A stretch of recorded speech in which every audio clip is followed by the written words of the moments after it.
Hi guys, I'm doing some gaming on the Samsung Galaxy Z Fold 6, and this is the BSP-D3 gamepad. It is a Bluetooth gamepad with glowing buttons. And the next game I want to test now, I want to test COD Wars on mobile, but I do have Warface. I want to see if Warface works with this.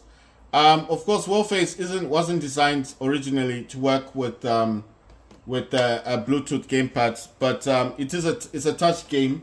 But I'm just curious. I just want to find out if it will work.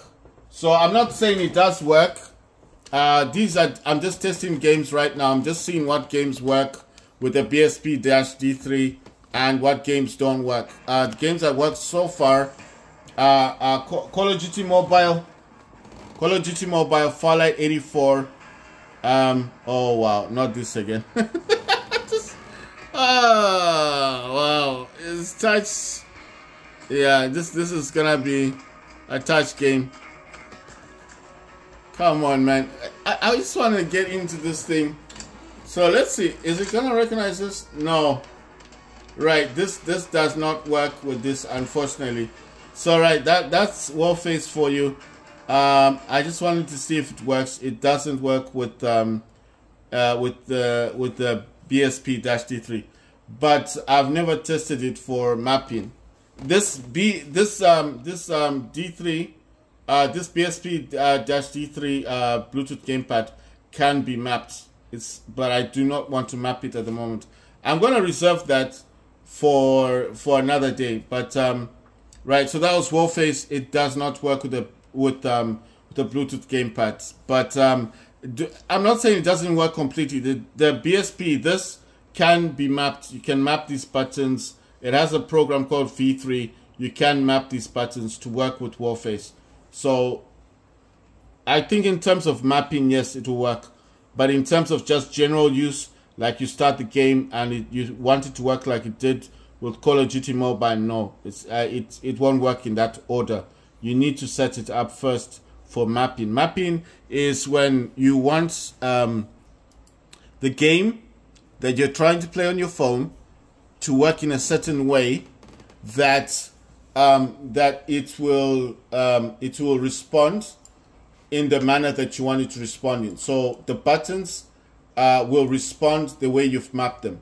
So if you've mapped a square for crouching, a cross for jumping, it will be that's what's called mapping. That's when you assign buttons to do what you want them to do in the game.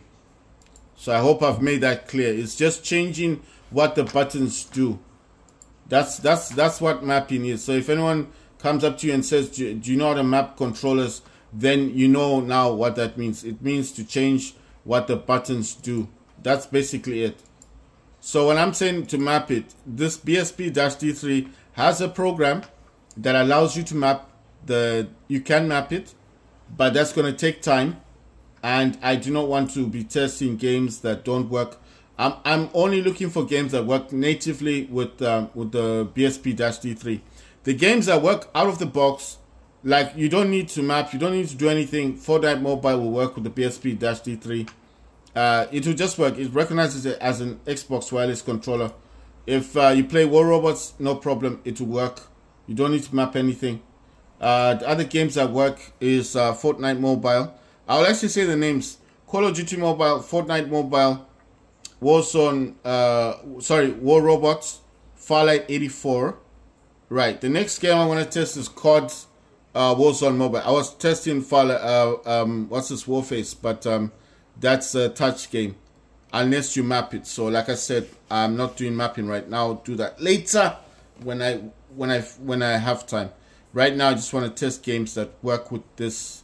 Like, you know, if someone just bought the BSP-D3 from eBay for $10 and just wanted to play a game and doesn't know anything about mapping, doesn't care about mapping, just wants to play the game, then those type of games that you want to play that will work out of the box, you've just bought this BSP-D3 from eBay or Amazon and you just want to play a game, is Call of Duty Mobile, Fallout Mobile, Warzone, War Robots, and Fallout 84. So far, 4 games will work flawlessly.